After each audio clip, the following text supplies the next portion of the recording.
Tira el centro, clave, gol! Gol! Bonjour tout le monde, quel plaisir de vous retrouver. Alors le titre de ce podcast, c'est un cater, c'est un cater. C'est-à-dire il y a eu le 75 bis, non, d'abord le 75 tout court, évidemment. Après le 75 bis, avec l'appel, ce fameux appel du 23 octobre, le 75 ter, qui est l'appel réduit à 10 minutes à faire circuler, et là, nous arrivons au cater. Et il y aura peut-être même un prochain, 75, allez savoir. Alors le titre de ce podcast cater, reflet de la catastrophe. Alors catastrophe, ça sera un peu le thème dans la deuxième partie de ce podcast. Pas forcément pour tout le monde, ça va peut-être plaire à beaucoup de gens aussi cette histoire, mais je ne vous en dis pas plus.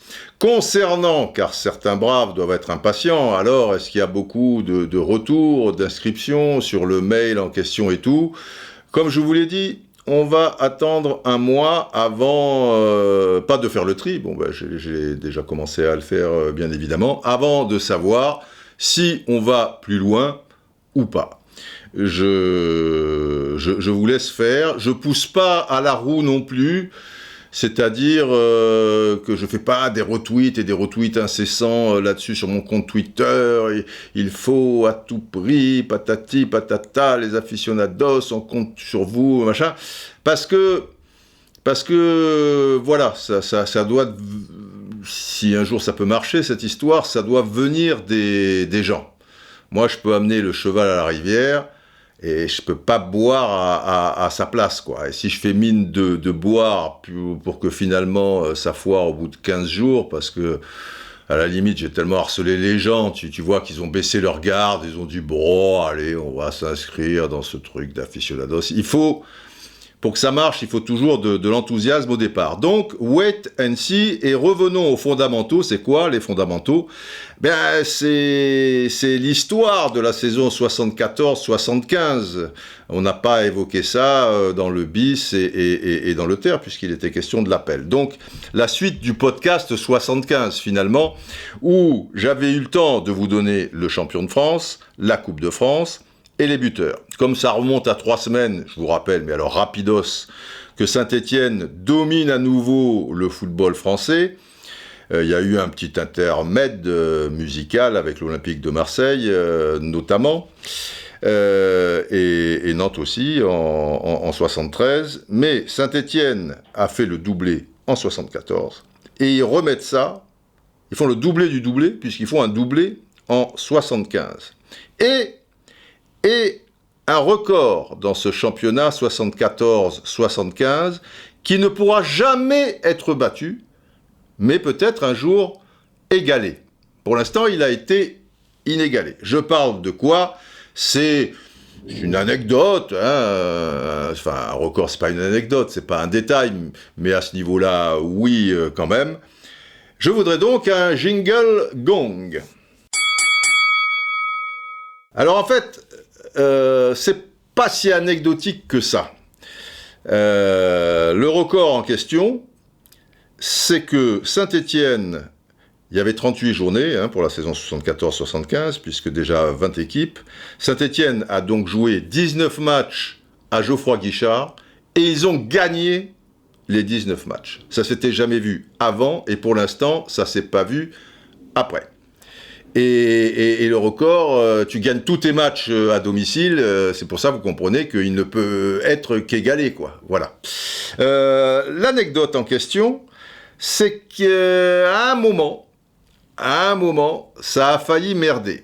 Il y a eu un match contre Bastia, à Geoffroy Guichard donc, et Saint-Étienne est mené 2-0. Ça s'engage mal. Bon, il reste un quart d'heure. Pour gagner, puisqu'ils ont gagné tous leurs matchs à Geoffroy Guichard, il faut en mettre 3 en un quart d'heure. Et qu'est-ce qui se passe à la 75e minute? À la 75e minute, il y a une panne d'éclairage. Et voilà. Tu vois, panne. Et donc, les joueurs entrent au vestiaire, parce que ça dure un certain temps. Et quand ils reviennent, forcément, c'est pas forcément le même match. On sait qu'une coupure aussi longue comme ça peut avoir des conséquences bonnes ou mauvaises. Bon, elles vont être bonnes pour Saint-Étienne, qui va réduire la marque à la 79e minute, et qui, dans les 11 dernières minutes, vont marquer 2 nouveaux buts. Et donc, ils l'emportent 3-2. Et 19 matchs, 19 victoires à Geoffroy Guichard. Autre particularité quand même, au niveau des buteurs, je vous ai précisé les premiers buteurs, et notamment le number one, d'Elio Onis, l'avant-centre de Monaco, meilleur buteur avec 30 buts. Bon. Il faut savoir que Saint-Étienne termine meilleure attaque de cette saison 74-75 avec 70 buts marqués. 70 buts, c'est très correct. Or, au classement des buteurs, le premier Stéphanois, Hervé Révelli, n'arrive qu'à la 13e place. C'est rare, quand même, que le buteur maison, Hervé Révelli, c'était vraiment un buteur. Alors après, excellent footballeur, dos au but, bon remiseur, comme l'était Delio Onis, d'ailleurs. Mais quand même, à la 13e place, tu vois. Et pour un total assez maigrichon, quand même, de 14 buts. Parce que ton buteur maison, qui marque 14 buts sur les 70, bah, ça représente que 20%. Et là, je me demande s'il n'y a pas un record quelque part, mais à l'inverse, quoi. Alors, ça signifie quoi aussi ? Ben, ça signifie que Saint-Étienne a une équipe homogène, ça sera l'une de ses grandes forces, d'ailleurs, et une équipe au niveau des offensives qui a beaucoup de joueurs capables de trouver l'ouverture. Le danger, oui, certes, viendra de l'avant-centre, mais il peut venir de partout, quoi. Et du coup, je me suis amusé à voir quels avaient été les buteurs cette saison-là chez les Verts. Je remarque qu'il y a 7 joueurs qui ont marqué au moins 5 buts ou plus. C'est beaucoup.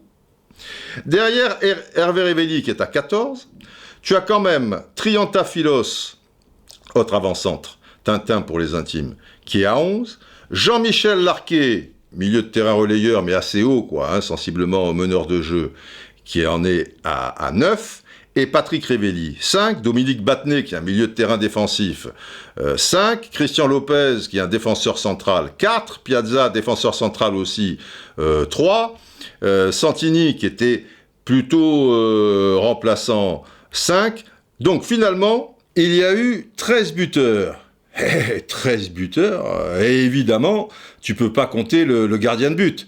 Encore qu'ils auraient pu faire tirer un penalty à Ivan Kurkovic. Notez bien que dans les 13 buteurs, il y a Robert Herbin qui était l'entraîneur. Je vous ai expliqué le dernier match contre Troyes à domicile. Il joue et il y a un péno et il va le tirer. Donc, dans les joueurs qui jouaient régulièrement, plus ou moins, bah, tu as 13 buteurs. Et il faut savoir qu'à cette époque-là, eh bien, une équipe en Ligue 1 tournait sur 13-14 joueurs, pas plus. Aujourd'hui, tu as des effectifs, 25 joueurs professionnels, et comme tu peux faire 5 changements, et comme il y a toujours des blessés, des ceci, des cela, bon là, tu n'auras pas 24-25 buteurs. Mais sur la saison, sur une saison de championnat, tu peux très bien avoir 24-25 joueurs différents qui la disputent. À l'époque, 13-14, c'était le maxi. Donc ça veut dire que tout le monde a marqué au moins un but, parce qu'il y en a qui en ont marqué qu'un seul. Ils sont pas nombreux, hein. Il y a eu un but contre son camp, alors lui, bon, on le compte pas. Mais il y a seulement Herbin, on le compte pas non plus, parce que c'était spécial, c'est l'entraîneur. Mais il y a juste Gérard Janvion, Gérard Janvion qui n'a marqué qu'un but. Et en fait, il y a un joueur qui n'a pas marqué de but, c'est Gérard Farison, l'arrière-gauche. Parce que Repellini, défenseur latéral, un peu remplaçant, il en met 2. Je vous ai cité Signaigel, milieu de terrain, il en met 5. Beretta, il en met 2, mais à la mi-saison, il est transféré à Marseille. Et Mercadier, plutôt remplaçant et défenseur, il en met 2. C'est quand même incroyable, quoi, hein, tu vois. Et, Ivan Kurkovic, soirée pasta. Alors lui, c'était des soirées pasta au Vesuvio. Vesuvio, c'est une pizzeria très connue sur la Croisette. Chaque fois qu'on faisait des soirées pasta avec Yvan, il me disait « Oui, mais alors le rendez-vous, Vesuvio 21. Ça te va, Didier, machin, un truc. Ouais, pas de problème. Avec Piazza, c'était des soirées plutôt toujours assado, tu vois, notamment du côté de Buenos Aires. Alors, ce qui est intéressant aussi dans cette équipe, et c'est très particulier, c'est vrai que d'une manière générale, il y avait beaucoup moins de changements que dans le football d'aujourd'hui et même des dernières décennies, où quand même les joueurs, ils font dans leur carrière 2 ou 3 ou 4 clubs, quoi. Là, il faut savoir que même si certains de ces joueurs en ont fait 2, peut-être 3 pour certains, notez bien, Larquet, formé au club. Mercadier, formé au club. Triantafilos, formé au club. C'est-à-dire, là, je vous cite tous les buteurs. Hein. Beretta, formé au club. Signaigel, formé au club. Hervé Révelli, formé au club. Lopez, formé au club. Patrick Révelli, formé au club. Contre son camp, lui, il n'a pas été formé au club. Battenet, formé au club. Piazza, lui, arrivé d'Argentine en 72 de Lanús. Kurkovic, arrivé des Partisans de Belgrade, lui aussi en 72. Janvion, formé au club. Santini, formé au club. Repellini, formé au club. Et l'entraîneur, formé au club. C'est exceptionnel. C'est fantastique. Et ça va expliquer beaucoup de choses par la suite. Mais on va revenir sur cette équipe des Verts, parce que c'est pas rien, hein, dans le football français, les Verts c'est capital pour des tas de raisons que vous connaissez ou sur lesquelles on va à nouveau insister, mais on les met un petit peu de côté, histoire de réaliser, je vous le fais chaque fois aussi, les résultats de l'équipe de France pour la saison en question, donc 74-75. À l'issue de la saison 74, il n'y a pas eu de phase finale, c'était, vous le savez, en Allemagne, Coupe du Monde 74, je vous en ai parlé longuement, et à l'issue de cette nouvelle saison, celle dont on parle, donc la 74-75, il n'y aura rien non plus. Il faudra attendre l'Euro 76. Donc, on va attaquer les matchs éliminatoires, les premiers matchs éliminatoires pour cet Euro 76. Je vous rappelle aussi, au passage, que c'est désormais un entraîneur étranger qui est à la tête de l'équipe de France, le Roumain Stefan Kovacs, qui est arrivé donc à l'issue de la saison 72-73, alors qu'il venait de gagner une nouvelle Coupe d'Europe des clubs champions avec l'Ajax d'Amsterdam. Alors, la saison d'avant, 73-74, elle a été moyenne, puisqu'en plus, on a été éliminé rapidement de la phase finale 74. Mais là, Stefan Kovacs n'y est pour rien. Hein. Quand il est arrivé, les dés étaient déjà jetés, et c'est pour ça qu'il y a eu ce changement radical, parce qu'il fallait, à un moment, crever l'abcès. On n'était pas allé non plus en phase finale de la Coupe du Monde 70. Et qu'est-ce qu'on va demander à Kovacs, qui avait choisi comme adjoint Michel Hidalgo, ou c'était peut-être la fédération qui lui avait fortement suggéré, ça sera important évidemment pour la suite, mais qu'est-ce qu'on va demander à Kovacs, au-delà d'essayer d'avoir des résultats, c'est surtout de donner un mental de champion quoi, aux joueurs français, et accessoirement, enfin pas si accessoirement que ça, nous faire également progresser sur le plan physique. Voilà. La qualité technique, elle a toujours été là, mais ça fait un certain nombre de saisons maintenant qu'il y a, on le sent, une réelle fragilité sur le plan mental. On le sent au niveau des matchs de l'équipe de France, mais aussi des matchs sur la scène européenne. Et puis, sur le plan physique, même s'il y a sans doute une relation de cause à effet avec le mental, on explose régulièrement, surtout face aux équipes anglo-saxonnes ou équipes de l'Est qui ont beaucoup d'avance par rapport à nous.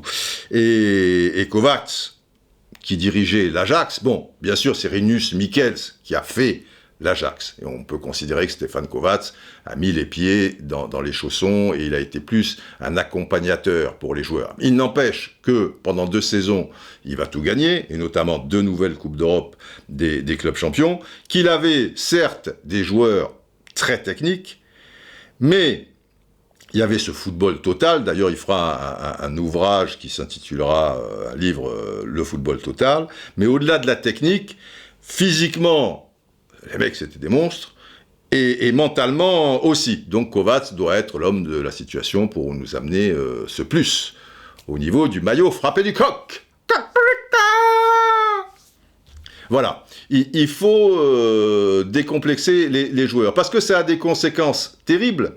Après, pour les jeunes générations, personnellement, je me souviens toujours, dans ces années, tu vois, 72, 73, 74, 75, moi j'étais minime, j'étais cadet, et comme tu t'inspires, et ça te marque, ce qui se passe au niveau des adultes par rapport à ton pays, le football de ton pays. Ben, quand on faisait des tournois internationaux, et qu'on jouait contre la Juve, contre Milan, contre Chelsea, enfin tu vois des clubs, surtout de nations importantes, déjà, avant le match, on avait perdu.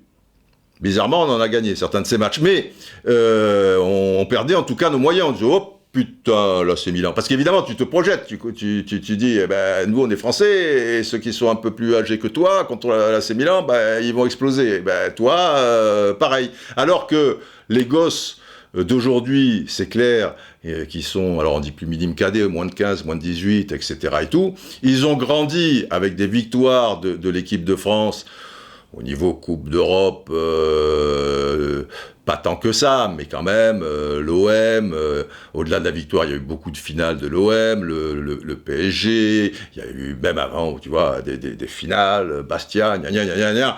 Donc ils ont grandi avec la victoire, donc eux, bah, il y a aucun complexe. Donc toujours recontextualiser les enfants. Alors, l'une des premières choses, c'est que, et là aussi, c'est quelque chose d'assez intéressant par rapport à cette période, c'est qu'il va faire, tu vois, un assez large tour d'horizon des joueurs français, en essayant beaucoup la première année, et après, bon, il va avoir une base, et il y a pas mal de jeunes joueurs. Pas très jeune, mais quand même. Et pour une sélection, c'est relativement rare. Ça le devient dans d'autres pays. Mais on est à une époque où les jeunes, tu vois, quelqu'un de 21, 22 ans, qui va en équipe nationale, ou qui même est titulaire en professionnel, tu vois, s'il a 19, 20 ans, non. Tu jettes un gosse de 19-20 ans, mon ami, et même avant qu'il ait fait de la Ligue 1, il va dans un club très huppé sur le plan international, et le gars, il a peur de rien. À l'époque, c'était sociétal aussi. C'était sociétal, il y avait les anciens, etc. et tout. Ça avait du bon et du moins bon aussi, parce que si le jeune est prêt, mais le souci, c'est que le jeune ne pouvait pas être prêt. Parce que je vous parle d'un temps où il n'y a pas de centre de formation.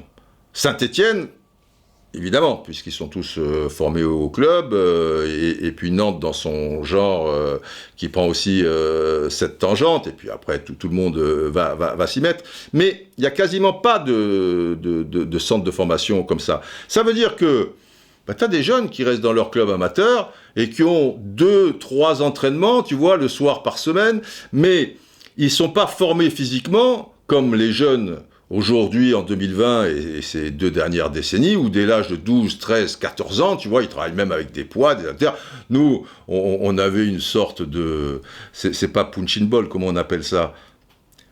Alors, c'est tellement vieux... Non, c'est pas un punching ball. Punching ball, c'est le truc pour le boxeur. Que je me souviens même plus du nom. C'est pas un medicine ball, je sais plus. C'était quelque chose... On aurait dit une citrouille, tu vois, de la taille d'une citrouille. Et je me souviens qu'on s'envoyait ça. Et là, bon, comme je fais d'une traite les podcasts, je ne vais pas m'amuser à les regarder sur Google. Si vous le trouverez, enfin sans doute pour les plus anciens, parce que les plus jeunes, ils n'ont pas dû travailler avec ça. Et je me souviens de temps en temps, 14-15 ans, on faisait... Mais plus... à l'école, en cours de gymnastique. C'est-à-dire que on était assis, les pieds levés, tu vois, un peu pour les abdos, et on se lançait ce gros truc. Tu avais un copain qui était à 2 mètres de toi, etc.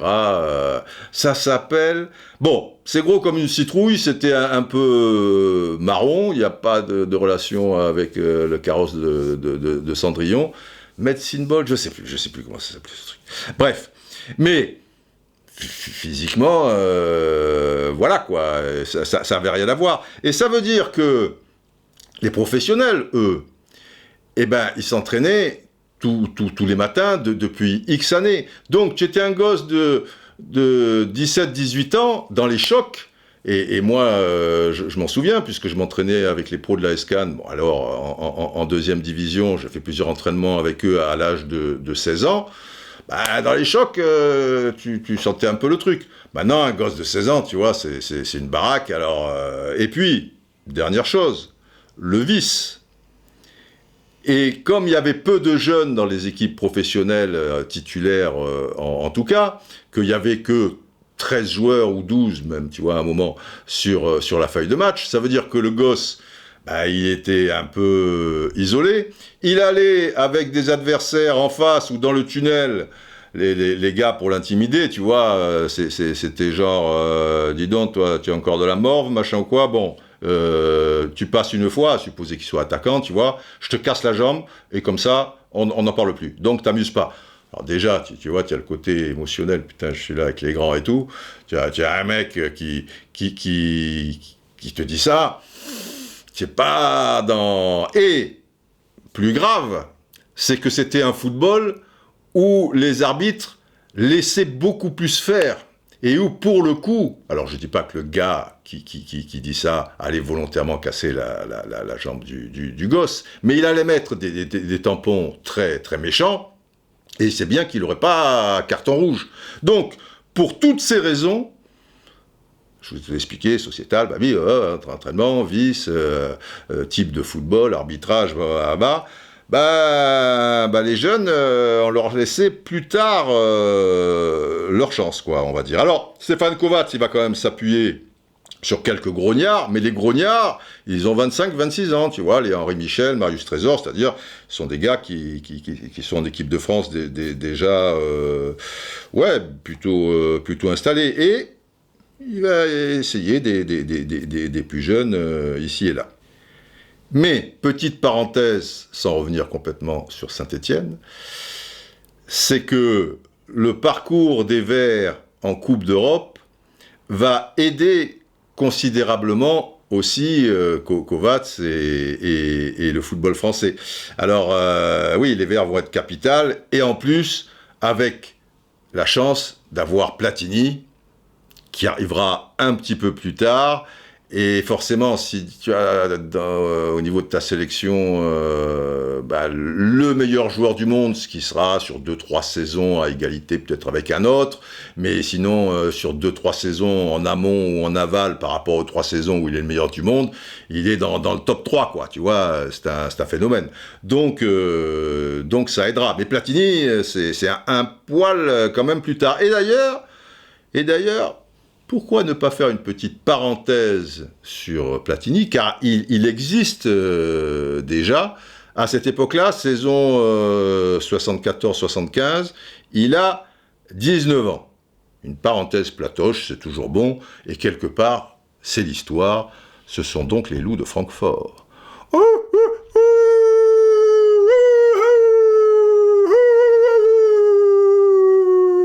Glaçant.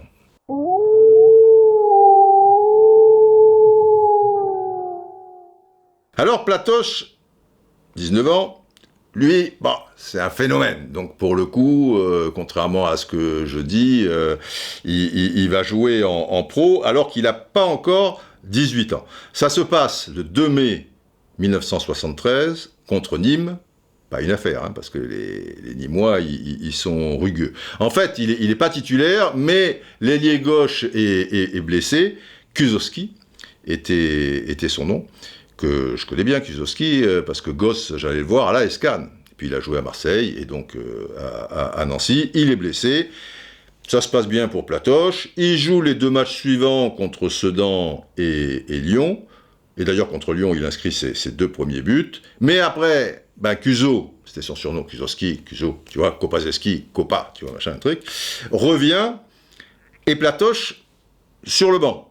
Quand il est sur le banc, parce que je vous dis, le banc, il n'est pas large à cette époque-là. Et saison, alors là, c'était saison 72-73, on est revenu un petit peu en arrière. La saison d'après, 73-74, il rejoue avec les amateurs. L'équipe amateur de Nancy est quand même en Division 3. Et à l'époque, Division 3, ça jouait les enfants.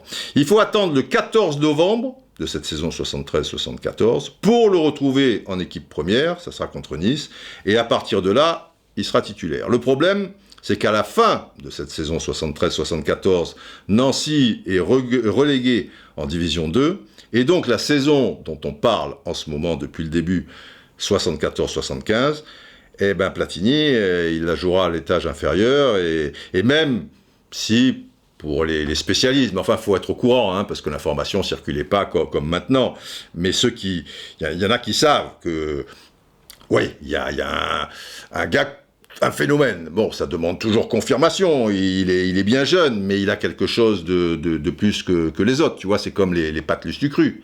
Les patelus du cru ont quelque chose de plus, des œufs forêts, si vous connaissez la pub. Bon, bref. Les pâtes Lustucru sont toujours aux œufs frais. Dieu merci. Mais œufs frais ou pas, Division 2, tu vois, loin d'avoir encore fait tes preuves au plus haut niveau, donc l'équipe de France, on en reparlera plus tard, parenthèse refermée. Alors, cette équipe de France, saison 74-75, premier match, 7 septembre 74, à Wrocław, c'est en Pologne, Wrocław. C'est un match amical, et victoire. Mais oui, victoire 2-0. Et je vous ai expliqué que l'équipe de Pologne, c'était peut-être la meilleure nation, avec les Pays-Bas et l'Allemagne, ok, quelques semaines auparavant, en Coupe du Monde 74. Alors après, c'est vrai, c'est un match amical, peut-être que les mecs, tu vois, ils font plus la fête, les Polonais, il y a un côté retour au pays, la sélection, gna, il manque de concentration. Il n'empêche, on gagne 2-0, c'est très encourageant. Pour les plus anciens qui connaissent ces noms, et pour les plus jeunes qui les découvrent peut-être, et c'est important, le 11 de départ était le suivant. Dans les buts, Bertrand Demann. Arrière droit, Jodard. La garde noire, défense centrale, Adams, Trésor. Et à gauche, Bracci. Milieu de terrain, Huc, Giresse, qui n'a que 22 ans à l'époque, Henri Michel et Jean-Marc Guilloux. Donc 4 joueurs, tu vois. Et là, tu as quand même... Ça joue au foot, parce que Huc et Henri Michel sont des milieux de terrain assez hauts, au milieu de terrain relayeurs, on va dire, et Giresse et Jean-Marc Guilloux sont des meneurs de jeu. Donc tu vois, quand il y a un milieu de terrain comme ça joue. Et devant, tu as Coste et Beretta. Arrive un match qualificatif pour l'Euro 76. Donc là, faut faire gaffe. Et c'est pas une bonne nouvelle parce que c'est contre la Belgique, qui est donc dans notre groupe, c'est au Heysel, et à l'époque, la Belgique était notre bête noire. Et défaite de Buzyn. Voilà. C'est con parce qu'on était revenu à un but partout grâce à Coste, et puis après il y a Van der Elst. Voilà, c'est la même défense. Il y a 3 attaquants, c'est Giresse qui en fait les frais, puisque il y a toujours Coste et Beretta, et c'est Bernard Lacombe, 22 ans aussi, très jeune, qui est avant-centre. Et milieu de terrain, Huc, Michel Guilloux, donc pas plus de Giresse, et c'est la même défense. Mais on a changé de gardien de but, Baratelli à la place de Bertrand Demann. Achtung, je dis bien Achtung. Ça, c'était le 12 octobre 74. Un mois plus tard, sensiblement, plus 4 jours, 16 novembre 74. Deuxième match comptant pour l'Euro 76. Match de poule, donc. C'est au Parc des Princes. On reçoit la RDA. Alors déjà, vous réalisez à travers ça que le niveau aussi des groupes, évidemment, n'était pas comme maintenant, où tu tombes, il y a 4 ou 5 équipes, tu vas en avoir une deuxième qui va être moyenne, mais largement à ta portée, et 3 rares, entre guillemets, enfin, il y a un gros écart. Alors que la Belgique, là, c'est une super nation, en plus de notre bête noire, et là, la RDA, Elle vient de jouer la Coupe du Monde 74. Elle a battu en poule, vous savez, le but de Sparwasser, je vous avais expliqué la RFA de Beckenbauer et tout le tralala. Elle a des équipes, tu vois, comme le Dynamo Berlin, Magdebourg et tout, qui s'illustrent régulièrement en Coupe d'Europe. C'est l'enfer, quoi.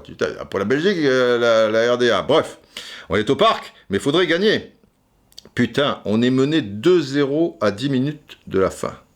Et heureusement, but de Jean-Marc Guilloux, 79e en fait, et de Galis à la 89e minute. Mais bon, on perd pas. Mais enfin, on gagne pas non plus. 2 buts partout. Nous passons maintenant 75, saison 74-75, match amical au Parc des Princes. Alors c'est contre la Hongrie. Victoire 2-0, but d'Henri Michel, Patrick Parison, très jeune aussi, hein, Patrick le Stéphanois. À Colombes, un mois plus tard, 26 avril 75, donc un mois pile poil là pour le coup. Amical contre le Portugal. Tiens, nouveau gardien de but, René Charrier, qui se distingue et réalise de très belles choses avec son club de l'OM, mais peu cher, il va passer à travers sur un but et ça va le marquer à jamais. Et défaite 2-0 devant le Portugal. Le Portugal, c'est pas facile, on s'en fout, c'est amical, c'est amical. Attention. Dernier match pour cette saison 74-75, comptant pour l'Euro. C'est à Reykjavik contre l'Islande, donc. Match nul. 0-0.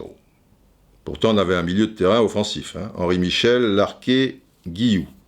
En attaque, Jean Galis, Berdol, Marc Berdol, très jeune aussi à l'époque, Beretta. Et Lopez était arrière droit, lui qui est défenseur central avec Saint-Etienne. Et puis les 3 autres, c'est-à-dire la Garde Noire, Ebracci et Baratelli dans les buts. Donc 0-0 à Reykjavik. On va récapituler. C'est quand même, ça s'engage très mal, cet Euro 76, puisque tu perds contre la Belgique. Tu fais match nul chez toi contre la RDA, et l'Islande, qui était vraiment l'équipe la plus à ta portée, finalement, match nul aussi. Aïe. Heureusement, les bonnes nouvelles vont arriver de la classe biberon verte. Parce que là, c'est des gosses, hormis Curco et Piazza, un poil Farison, même s'il n'a pas une très très grosse expérience internationale, Gérard Farison. Alors, c'est la Coupe d'Europe des clubs champions. C'est la plus prestigieuse. C'est l'équivalent de la Ligue des champions, mais avec une différence fondamentale quand même, c'est qu'il n'y a que les champions qui participent. Ceux qui ont été champions l'année d'avant. Donc c'est normal que ça s'appelle la Coupe d'Europe des clubs champions. Là ça s'appelle la Ligue des champions, ça devrait s'appeler la Ligue des champions, mais aussi pour 4 pays, du 2e, du 3e, du 4e, et pour un, du 2e, voilà. Et là ne participent que les champions, sauf le dernier vainqueur, même s'il n'a pas été champion, il est qualifié d'office pour défendre le trophée qu'il vient de gagner, ce que je trouve assez bien.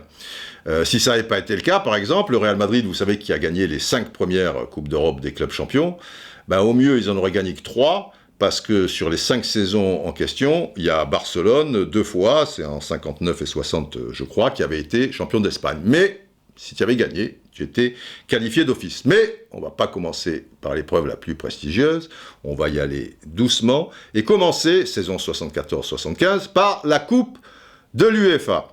Alors la Coupe de l'UEFA, c'est la 3e, tu vois, parce qu'on dit Coupe d'Europe des clubs champions, très bien. Après, il y a la Coupe des coupes et Coupe de l'UEFA.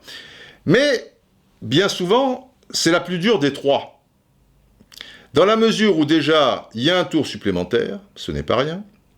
On commence au 32e de finale, pour les autres, c'est 16e de finale. Et bien souvent aussi, alors là, pour le coup, tu as plusieurs équipes des championnats dits majeurs, où tu vois, qui font souvent la différence, comme l'Italie, l'Allemagne, l'Angleterre et l'Espagne déjà, tu vois. Et souvent, comme ils sont plusieurs, l'équipe qui va être championne cette saison-là, alors qu'elle joue la Coupe de l'UEFA, elle joue la Coupe de l'UEFA, mais c'est la meilleure équipe du pays, parce que si elle a terminé la saison d'avant 2e ou 3e, voire 4e, tu imagines que la saison d'après, elle peut jouer le titre. Par exemple, c'est le cas pour l'Italie, tu as Torino, Naples, Juventus, Inter. Tu vois le topo. Ben, la Juventus, qui joue la Coupe de l'UEFA cette saison, sera championne d'Italie en 75. C'est le cas du Borussia Mönchengladbach, alors qu'il y a Düsseldorf, qui avait une belle équipe. Mais tu as aussi Hambourg, grosse équipe, Cologne, Wolfgang Overath, machin, les trucs, tu vois le topo, qui avait une grosse équipe, et Mönchengladbach, l'enfer, et Mönchengladbach, qui joue la Coupe de l'UEFA 74-75, eh ben ils sont champions d'Allemagne en 75. Bref, c'est pas de la tarte. Et je vous mets de côté les clubs de l'Est, qui à l'époque étaient redoutables, mais aussi les clubs portugais, l'Ajax d'Amsterdam, ou PSV, enfin là c'était l'Ajax, d'ailleurs cette saison-là et tout. La Coupe de l'UEFA, c'est l'enfer. Mais le tirage est bon en tout cas pour l'un de nos deux représentants. Pour Lyon, en 32e de finale, il rencontre les Red Boys. Alors là c'est impressionnant, les Red Boys. Après ça l'est moins parce qu'ils sont de Differdange. Et Differdange, c'est Luxembourg. Alors, au total des 2 matchs, 11-1 pour les Gones. Tout va bien. Nantes, c'est plus compliqué. C'est le Legia de Varsovie. Et là, c'est un exploit des Canaries. Mais oui, qualification 3-2 au total des 2 matchs. On va passer donc au 16e. 16e, aïe aïe aïe, Nantes, Baník Ostrava. Ah, Baník Ostrava. Je me demande si ça existe encore, le Baník Ostrava. C'est en Tchécoslovaquie. Mais à l'époque, c'est un seul pays, tu vois, la Tchécoslovaquie, et les meilleurs joueurs tchèques, ils ne sont pas dans les meilleurs clubs italiens, espagnols, allemands, anglais, ou tout le tralala. Et au total des 2 matchs, Nantes qui avait gagné 1-0 à Sopin, à l'époque Nantes jouait Marcel Sopin, ils perdent 1-0 là-bas, à l'issue du temps réglementaire, et la prolongation se fait là-bas, et finalement, ils perdent 2-0, et ils sont éliminés par le Baník Ostrava. Pour Lyon, pas de regret, parce qu'ils tombent justement contre le Borussia Mönchengladbach, et au total des 2 matchs, ils perdent 6-2. Voilà, terminado, 16e de finale pour nos 2 clubs, mais pas ridicule, et devant des vrais adversaires, on va dire. La finale de la Coupe de l'UEFA se jouait sur 2 matchs, Borussia Mönchengladbach précisément contre les Néerlandais de Twente. Le FC Twente avait toujours une bonne formation à cette époque, et Mönchengladbach, déjà finaliste 2 ans auparavant, tu vois, en 73, c'est une machine, quoi, tu vois. Tu as des gars comme le Fox Terrier, Berti Voigt, tu as Rainer Bonhoff, tu vois, qui vient d'être champion d'Allemagne en 74, comme Voigt, bien sûr, comme Wimmer. Tu as qui encore Stielicke, qui est jeune à l'époque, Uli Stielicke. Tu as les 2 Danois, Allan Simonsen, et puis un super joueur.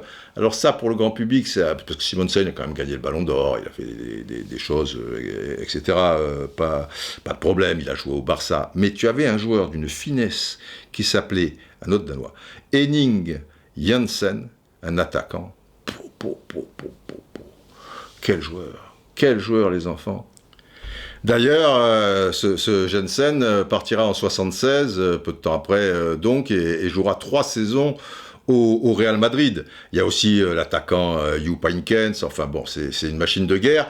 Et encore, il n'y a pas le grand Günther Netzer, que de soirée pasta avec Günther. Chaque fois, oui, mais chaque fois, il me démolissait Beckenbauer. Je disais, Günther, on est là, on se régale, on se machin, et toi, le Kaiser, on s'en fout, le Kaiser, c'est fini. Ya, Didier, mais bon, Beckenbauer, il faut savoir, hein, quand même, certaines choses. Oui, d'accord, mais enfin, on s'en fout, quoi. Bref. Beckenbauer, Netzer, c'était pas le grand amour, vous l'avez compris. Netzer qui chaussait du 47 et qui te tirait donc des coups francs, mais aussi des corners, tu vois, directement, où il y avait chaque fois le feu, quoi, le gardien de but, le mec qui était au premier poteau, putain, il y a Netzer qui va tirer un corner, putain, c'est comme Dragan Djajic, vous savez, le Yougoslave merveilleux, ailier gauche de l'Étoile Rouge de Belgrade, mais qui a joué à Bastia, et si les Corses d'un certain âge m'écoutent, forcément, ils se souviennent de certains corners de Djajic, où il est tiré directement, et de mémoire, sans faire ressortir certaines origines marseillaises me concernant, il y a un match à Foliane, où il en tire 4-5 d'affilée, parce que Chaque fois, il le tire direct. Chaque fois, le gardien, il détourne en corner. Il retire. Il y en a au moins 4. C'était fantastique. Ben Netzer, c'est un peu la même chose. Et puis, quelle élégance, tu vois, quand il partait, balle au pied, coup de terre Netzer, cheveux blonds au vent, c'était un playboy. Et l'un des plus grands meneurs de jeu de l'histoire de ce pays. Il avait un côté... Sur le tard, un petit côté Andy Warhol, en bien plus beau. Mais enfin, il avait une gueule, tu vois, alors ça lui plaisait pas, quand je dis, tiens, un petit côté Andy, oh, je sais, bien plus beau. Oui, évidemment, mais je dis un côté lointain, tu vois, dans un tunnel au loin, tu vois, un petit côté, Wandy. Bref, et Netzer, lui, n'était pas là, il était pour la finale 73, pas pour la 75, il était déjà au Real Madrid, et entraîneur de cette magnifique équipe, un phénomène aussi, une légende, Enes Weisweiler. Donc, je vous dis pas. D'ailleurs, ils sont champions cette saison-là, et puis l'année d'après, en Bundesliga. Alors, le score, bizarrement, en Allemagne, 0-0, le premier match. Et match retour à Twente, 5-1 quand même. Tu vois, ça calme, 5-1. 3 buts d'Heinkens et un doublé de Simonsen, donc Mönchengladbach gagne la Coupe de l'UEFA. On enchaîne avec la Coupe des Coupes. Ça va aller très vite, et très vite pour notre club français. Il n'a pas gagné la Coupe de France, mais comme il y a eu doublé et que Saint-Etienne ne peut pas faire, il est champion, la Coupe des Champions et la Coupe des Coupes, c'est donc le finaliste qui nous représente en Coupe des Coupes, c'est l'AS Monaco, mais il tombe contre les loups.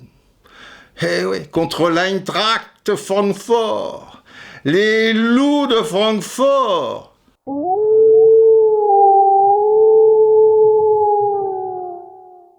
Et au total des 2 matchs, victoire de Francfort 5-2. Voilà, allez, rouler jeunesse, c'est terminé pour le football français. En Coupe des Coupes, la finale, Dynamo Kiev contre Ferencváros. Là, il n'y a pas photo, c'est sur un match, 3-0, 2 buts d'Onutchenko et puis un dernier de Blokin. Et une machine infernale aussi, quoi. Dynamo Kiev, tu vois, c'est bizarre qu'ils ne fassent pas la Coupe d'Europe des clubs champions, parce que là, déjà, Lobanovski aux commandes, et puis, bon, au-delà de Blokin, qui sera ballon d'or un petit peu dans le secteur, c'est une équipe incroyable. Ils feront la Coupe d'Europe des clubs champions l'année d'après. Est-ce qu'ils iront au bout? Nos supporters sont venus de loin, la, ils nous aiment bien. Ensemble, nous chantons, on est les rois du ballon. Mais là, on est en 74, 75, et là, on a fait tellement d'historique, les enfants, que la partie stéphanoise en Coupe d'Europe des clubs champions, il y aura un 4e 75, ou un 5e, après le 75, après le bis, après le ter, ah oui, après le cater, ils reviennent pour alors j'ai noté, Kinkis. Je ne sais pas si ça se dit comme ça. Kinkis. Ça s'écrit Q-U-I-N, Q-Q-U-I-E-S. Enfin, il n'y a qu'un Q. Enfin, il y en a 2. Il y en a un au début, puis il y en a un vers la fin.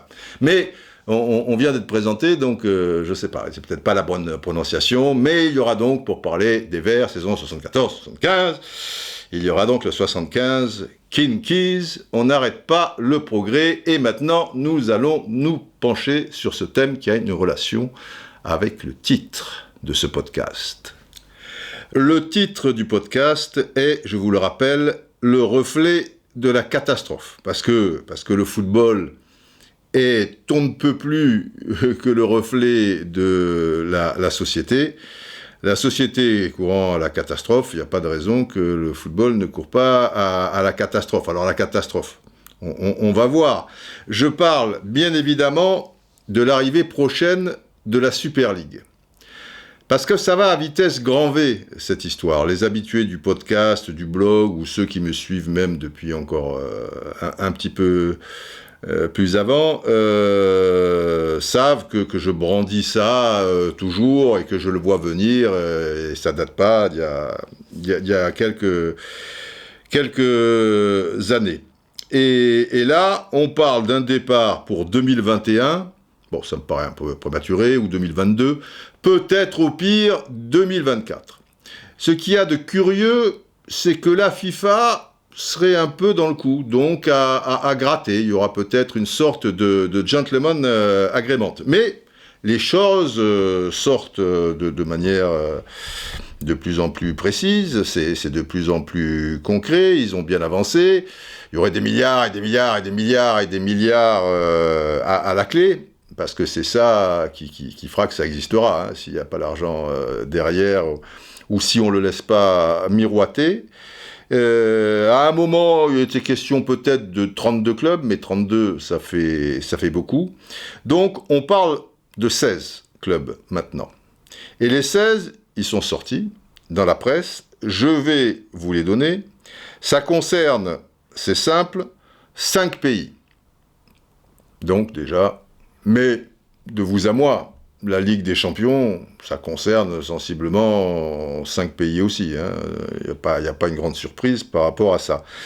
La surprise, et ce qui va faire basculer ce projet, pas dans sa réussite, mais dans sa réalité, on va dire, c'est qu'il y a les clubs anglais. Je me disais, ce qui pouvait sauver un peu les choses, c'est que les clubs anglais générant déjà énormément d'argent avec la Première Ligue, qui était le succès économique que l'on sait, tant que les Anglais mettaient pas un pied dans la danse, peut-être ça serait plus compliqué à mettre en œuvre, surtout que le Bayern Munich, très longtemps, était également contre ce type de projet de Super League. Mais ça a évolué considérablement. Karl-Heinz Rummenigge est d'ailleurs dans toutes les tractations, les réunions.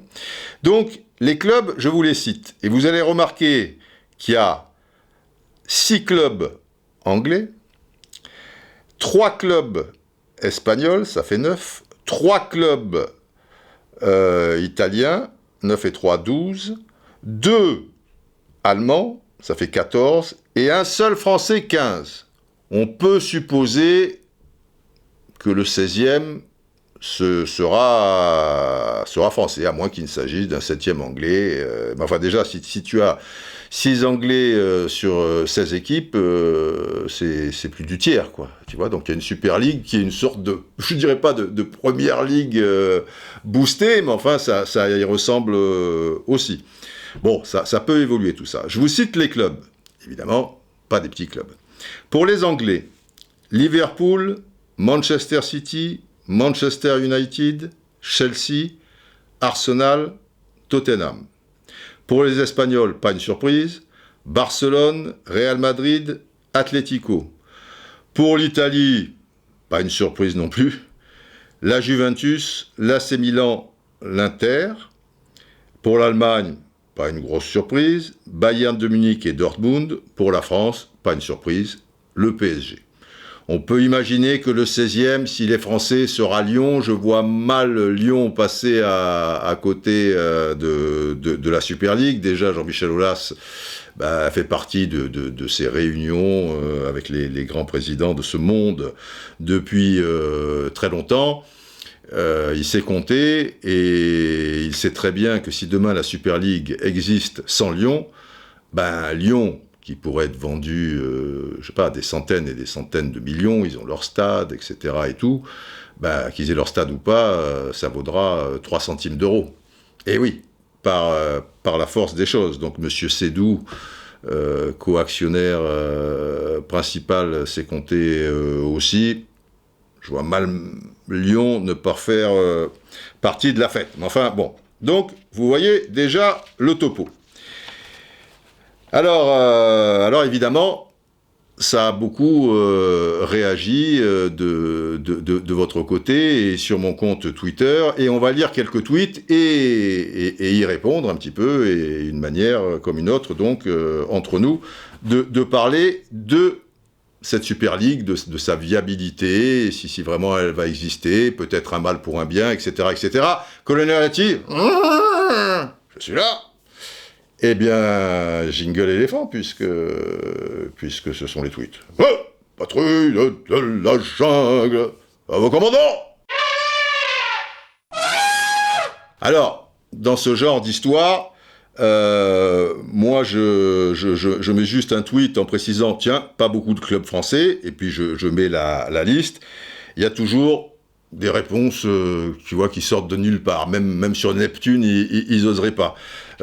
Tu vois, il y a Jean-Louis Labrel, par exemple, qui me dit « Depuis quand l'AC Milan et l'Inter sont devant la Roma et Naples, Didier? Tu es resté bloqué aux années 80. » Donc, Jean-Louis Labrel, il pense que c'est moi qui fais la liste. Ou alors il n'a rien compris au film. Donc il y a toujours des choses comme ça, bon, qui font sourire, qui sont pas bien méchantes. Je lui réponds quand même, suite à ce tweet avec la liste des 15 et tout, tu crois que c'est moi qui ai fait la liste des clubs? Et je lui dis, bon, avec un petit clin d'œil, toi, je crois que tu es resté bloqué tout court. Voilà, moi je suis resté bloqué aux années 80, lui je crois qu'il est bloqué, voilà, le cerveau, il est bloqué. Bref. Alors, il y en a effectivement qui sont surpris, pas par la création de cette Super League, mais le fait qu'il n'y ait qu'un club français. Notamment, alors là j'ai perdu son nom, mais il me dit, étonnant quand même, vu que c'est une ligue à but exclusivement commercial, bah oui c'est clair, qu'il se coupe d'une grande part du marché français. C'est vrai qu'il y a des chaînes en France qui mettent le paquet financièrement. S'il n'y a qu'un club... Mais après, il faut bien réaliser aussi que tout cela sera mondialisé. Donc il y aura un paquet de joueurs français aussi à Liverpool, à Manchester, à Chelsea, à Arsenal, au Real ou Barcelone, dans les clubs. Donc le football français, il ne sera pas représenté que par le PSG, ou à la limite peut-être, des fois, il y aura un 11 majeur où il n'y a pas un joueur français sur la pelouse. On est loin d'un certain football, donc ça peut peut-être passer. Et puis, quoi qu'on en dise, ces chaînes-là qui mettent le paquet sur ce type d'épreuve, à partir du moment où il y a une Super League, la Ligue 1 n'a plus de raison d'être. Ou en tout cas, elle vaut 3 francs 6 sous. Donc, des chaînes comme Canal+, comme Bein, une autre chaîne, et attention, dans cette histoire, il n'y a pas que les chaînes qui vont mettre des pépettes. Il y a les GAFA, il y a Amazon, il y a trucs, on est dans quelque chose de totalement différent. Et les gens qui aiment le football, alors il y a une partie, on verra, si elle est plus ou moins conséquente, qui va prendre ses distances avec ce type de football. Mais globalement, ben, si tu veux t'attirer des abonnés et avoir... pourquoi tu vas t'abonner à X, Y ou Z? Parce qu'ils ont quelque chose que les autres n'ont pas, des exclusivités. Et ça reste quand même le football, quoi, tu vois, le sport numéro 1, quoi qu'on en dise. Et ça veut dire que soit des chaînes privées françaises, soit d'autres supports, tu vois, même s'il n'y a que le PSG, ils mettront le paquet quand même. Mais je pense que Lyon ne sera quand même pas loin. Alors, Captain Morphus, @Cyril444OM. Il me dit, pourquoi 6 clubs anglais, 0 club portugais, hollandais, etc. Captain, c'est une histoire aussi de structure des clubs, de gros sous. Alors là, pour le coup, les Portugais ou les Hollandais, puisque tu les cites, au niveau droit, c'est pas des pays qui... Évidemment, ils sont passionnés de football, mais ils n'ont pas les moyens de mettre des fortunes. Le marché anglais, qui est aussi un marché international conséquent, on le voit avec les droits incroyables de la Première Ligue à l'étranger, c'est celui qui pèse le plus, etc., etc. Donc voilà, c'est juste du business. Parce qu'au départ, on disait cette Super League... Alors on est bien d'accord que, et c'est ce que veulent les clubs, c'est qu'il n'y aura pas de système de montée et de descente. Il y aura un champion et puis basta. Alors on dit, peut-être pour calmer un petit peu certaines personnes, oh là là, mais ça n'a aucun intérêt s'il n'y a pas de descente et tout. Alors tu vois, ils te disent, il y aura peut-être 2 descentes. Mais si sur 16 clubs, il y en a 2 qui descendent, et comment seront structurés les 2 qui montent ? puisque les deux qui montent, il y aura une succursale, je veux dire, ils seront à des années-lumière, si tu veux. Ou alors il y a une Super League 2, tu vois, c'est autre chose. Peut-être qu'il y a une Super League 2, comme il y a une première et une deuxième division. Mais ça sera le même principe. Dans la Super League 2, eh ben, à la limite, ça pourrait peut-être encore sauver qui peut l'être. Mais je te mets mon billet, alors peut-être. Il y aura l'Ajax d'Amsterdam. Parce qu'on disait, les grands qui ont marqué la Coupe d'Europe des clubs champions, ils seront quand même présents. Enfin, les grands, pas Steaua Bucarest ou l'Étoile Rouge de Belgrade. Mais peut-être, tu vois, Benfica, Porto, l'Ajax d'Amsterdam, l'OM qui en a gagné une et tout. Peut-être s'il faut une deuxième division, il y en a deux qui descendent, mais est-ce que les gros groupes qui vont mettre un blé de folie, est-ce que tu penses qu'ils vont mettre un blé conséquent pour de la deuxième division? Tu vois? À partir du moment où cette Super League écrasera tout sur son passage, la deuxième division, j'y crois pas trop, parce qu'il faut quand même qu'elle ait des finances pour que le passage éventuel des deux premiers, alors de la succursale, là, de la deuxième division Super League, monte. J'ai gagné la Super League. Ah oui, parce que maintenant, c'est pas gagner le championnat. Quand même. Naturellement, je suis en avance sur mon temps, comme toujours. Je suis dans le futur. Donc, c'est compliqué, tout ça. Mais enfin, ils n'auront pas d'état d'âme. Hein. Moi, je vois plutôt, tu vois, je vois un peu plus loin, parce que, évidemment, vous croyez que je suis dans le présent. Enfin, bon, les vrais braves savent que je suis né il y a plusieurs siècles et que j'ai plusieurs siècles d'avance. Moi, l'avance, je la vois avec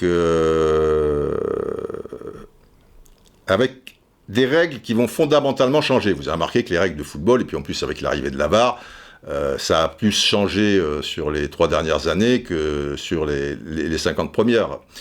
Mais je pense que les États-Unis vont rentrer dans la danse à ce moment-là. Il y aura la Super League européenne, mais un train peut en cacher un autre, voire 2 autres.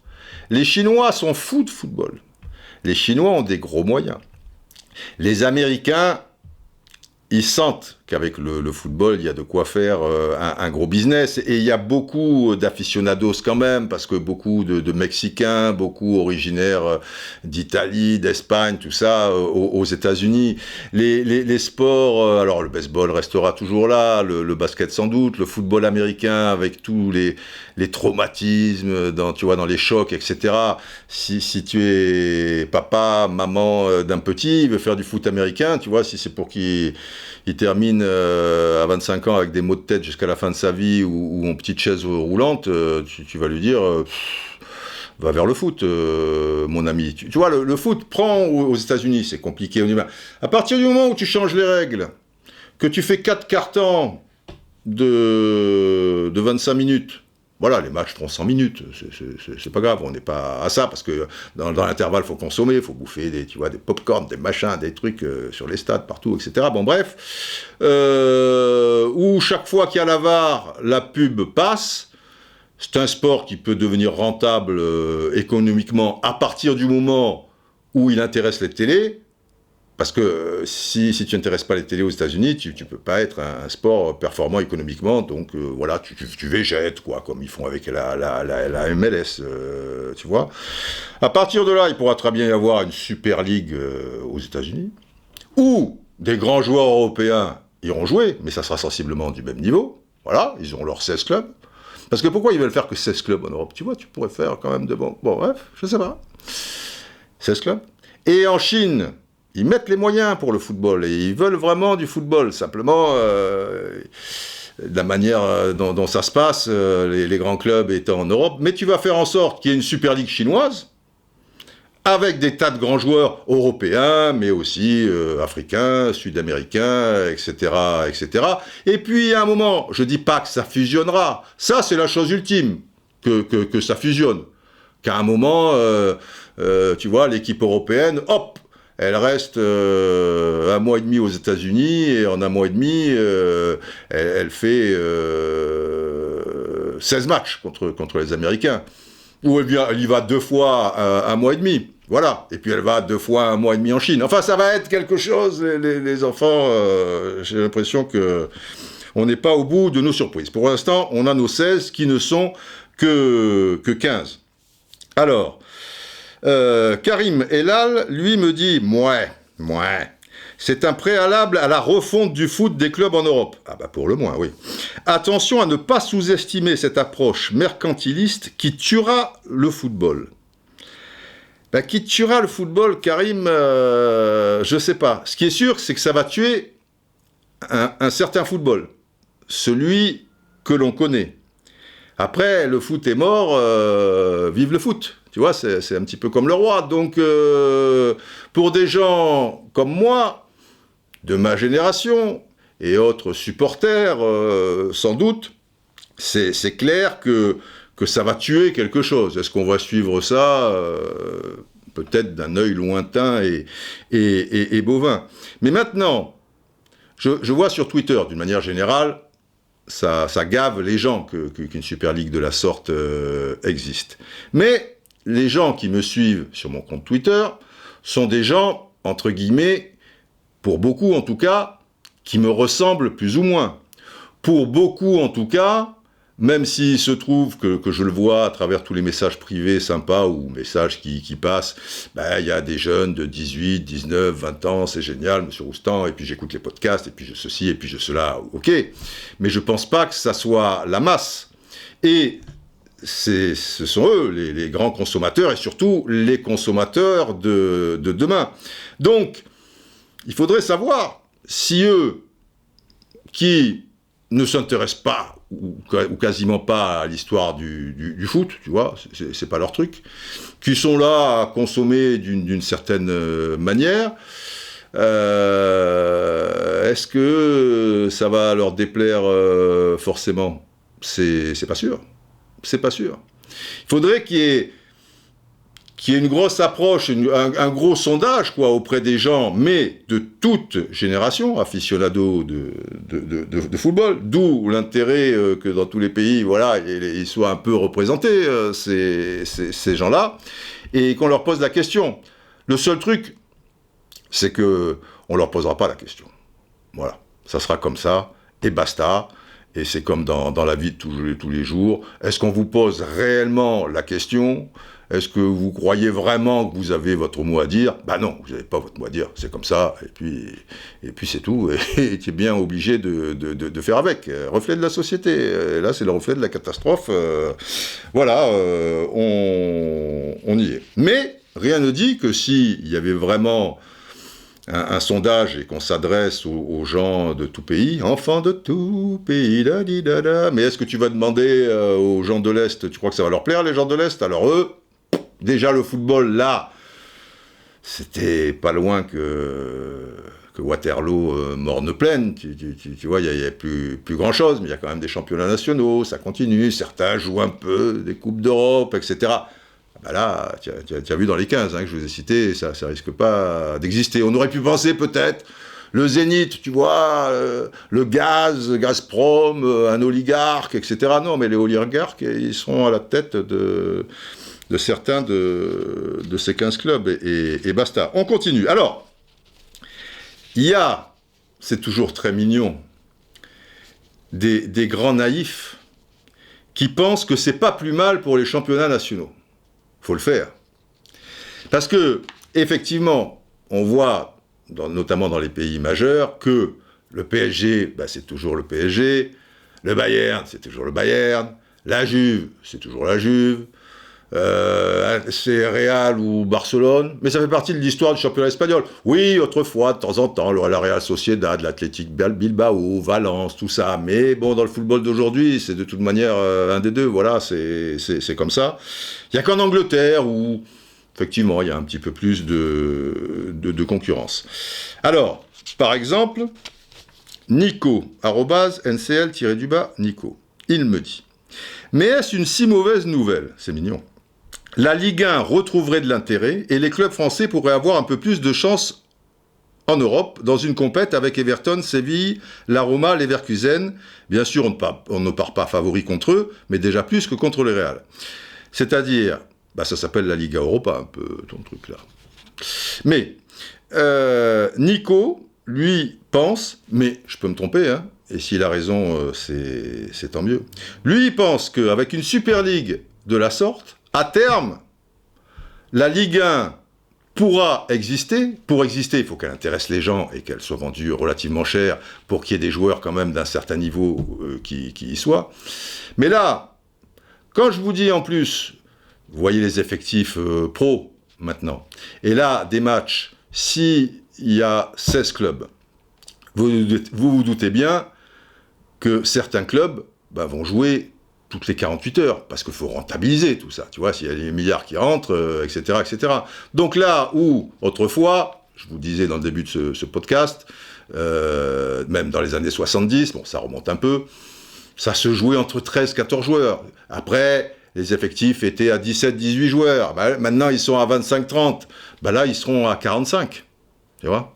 Et une fois que tu multiplies les 16 par 45, parce qu'ils sont tous plus ou moins d'égale valeur, de toute manière, pour quelqu'un, tu vois. Alors, il y en aura toujours qui seront un peu plus forts, il y aura un ou deux génies qui passera par là, mais tout ça sera tellement standardisé, uniformisé. Oui, il y aura le LeBron James du foot, etc. Très bien. Et après, les joueurs qui restent, tu vois, une fois que tu as fait 16 fois 45, forcément, le niveau... Donc, qui va payer pour la Ligue 1 ? Et donc, tu crois qu'il y aura aussi un championnat d'Europe avec Everton, Séville, la Roma, Leverkusen,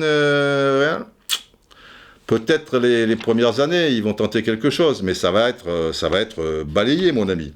Alors, en marche les RH, @moi-DRH. Alors lui, il est content en plus. Il dit vivement, débarrassés de ces clubs, les championnats vont retrouver tout leur attrait. Bon, on va voir, hein, mais c'est pas ce que j'ai vu dans le futur. Alors, Mohamed Amirios.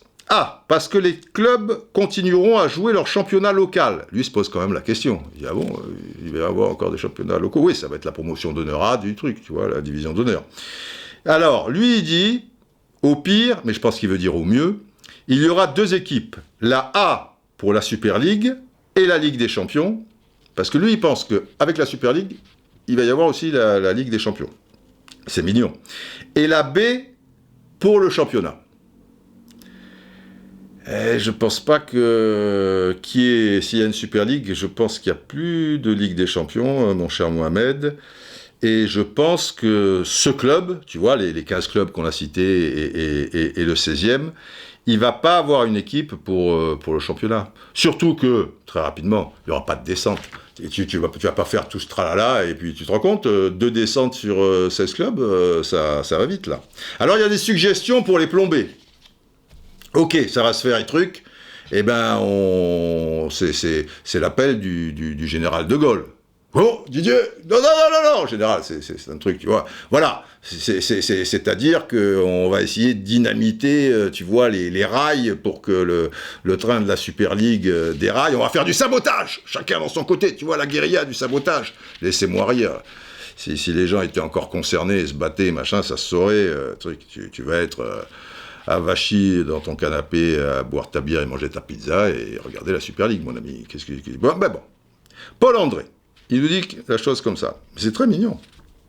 Qu'ils fassent leur merde entre eux. Le foot pro se met dans le fossé tout seul, comme un grand. Que le public retourne majoritairement voir les équipes amateurs locales pour revenir à un football plus humain et avec le sens des réalités, en plus de soutenir des acteurs locaux. Alors, je suis désolé, vous allez me trouver cynique, et pourtant, Dieu sait que je suis romantique. Mais un minimum réaliste, quoi. Je vois le truc. Paul André, si on suit ton raisonnement, ça fait quand même un petit bout de temps que le football a perdu de son humanité, puisque tu dis revenir à un football plus humain. Ok, soutenir des acteurs locaux, allons voir les équipes amateurs. Est-ce que tu penses, sur ces dernières décennies, justement comme le football est plus humain, que ça a profité au football amateur et que les gens vont voir le club de leur quartier, même s'ils jouent en division d'honneur, PHA, 2e série ou quoi que ce soit. Pas du tout. Pas du tout. Parce que ça, malheureusement aussi, c'est le sens de l'histoire. J'ai connu une époque, puisqu'on parle des années 70, où une équipe de niveau, un club de niveau division d'honneur, il y avait du monde au stade. Bon, il n'y en avait pas 5000, hein, mais pour le derby, il pouvait y avoir 800, 500. Tous les dimanches, les gens allaient voir l'équipe première et les équipes de jeunes. Et c'était important d'ailleurs pour le club amateur, parce qu'il faisait payer, pas grand-chose, mais pas grand-chose multiplié par 200 avec la buvette, tout ça, tu vois, ça leur amenait des petits financements. Mais maintenant, ça intéresse personne, même si tu habites en face du stade. Ils y vont pas. Et ils y vont pas en plus, parce qu'avant, il y avait quand même un certain niveau de football. Aujourd'hui, tu as des trucs et tout. Et les mecs passent leur temps à s'insulter, à se battre. Il y a une tension, tu sors de là, tu es tout énervé, mais un mauvais stress, tu vois. Donc, si tu aimes le foot, tu vois, faut vraiment que tu aies des attaches, quoi, que les enfants jouent un peu au club, que tu veuilles aider, tout ça et tout. Mais malheureusement, plus ça va, plus ça se perd. C'est-à-dire que, contrairement à ce que tu dis, Paul, moins le football est humain, et moins il y a des gens qui vont suivre le football amateur. Donc ta guérilla, là, je la sens mal barrée. Mais de tout cœur avec toi, hein, ça je... Bon. Alors, il y a des gens qui veulent faire différemment. On dit, les méchants footballeurs qui vont jouer la Super League, eh bien, on va les pénaliser et leur refuser la sélection, puisque c'est comme ça. Alors... @lchouchourou. Pour lutter contre cette Super League, il faudra que les supporters ne la regardent pas. Là aussi, c'est illusoire. Tu penses bien. De même, j'y viens donc, punir les joueurs qui seront dans les clubs participant à cette compétition en ne les sélectionnant plus. Marre de ce foot business. Mais est-ce que tu crois vraiment qu'aujourd'hui, les joueurs sont concernés, mais vraiment au plus fond d'eux-mêmes, par leur sélection? Encore un petit peu, on dira, mais beaucoup moins qu'à une certaine période. Et puis, surtout, ils sont concernés parce que d'un point de vue individuel, pour eux, c'est une plus-value. S'ils sont sélectionnés par leur pays, eh ben on les voit, et les marques, et les clubs où ils seront transférés dans les saisons à venir, etc., ils représentent quelque chose en plus. Est-ce que tu crois que c'est vraiment le cœur qui parle? Regarde ceux qui ont la possibilité entre deux sélections. Ils choisiront toujours celle qui est la plus performante, qui génère beaucoup plus d'argent et avec qui ils ont beaucoup plus de chances de gagner. Quand ils réalisent que le niveau est trop haut et qu'ils ont peu de chance, ils choisiront la deuxième possibilité. Mais choisir par cœur, pas par cœur, apprendre par cœur, mais choisir en suivant son cœur, non, c'est leur métier, c'est un business, c'est un truc comme ça, c'est... Donc, mais je vais te dire, ça va aller plus loin, parce que je réponds donc à le chouchou, coucou. C'est pourtant très simple, lui dis-je. Il n'y aura plus de sélection à terme pour les joueurs qui disputeront cette compétition. Tu crois qu'avec les enjeux économiques, un de ces clubs laissera un de ses joueurs... Ouais, est-ce qu'il y aura une coupe de la Super League? Parce qu'auquel cas, j'ai gagné. Il y aura le match des champions, mais il n'y aura qu'un champion. Enfin, je suis perdu. Bref, je dis qu'avec les enjeux économiques, un de ces clubs laissera un de ses joueurs revenir blessé d'un match contre Andorre ou l'Albanie. Tu vois ce que je veux dire? Il y a la Super League, tu vois, le mec, il y a Liverpool-Bayern qui vient de se jouer, et ces deux mêmes équipes vont être concernées, tu vois, Liverpool va jouer après contre le PSG, et le Bayern, ça sera contre l'AC Milan. Mais dans l'intervalle, putain, il y a Allemagne-Andorre, et puis il y a Angleterre-Albanie.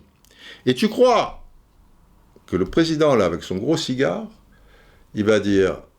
Bon, alors, oui, enfin, j'en espère qu'il ne se blessera pas. Bon, alors, on le paie, mais on le paie des fortunes, machin, parce que les salaires, évidemment, tout va évoluer.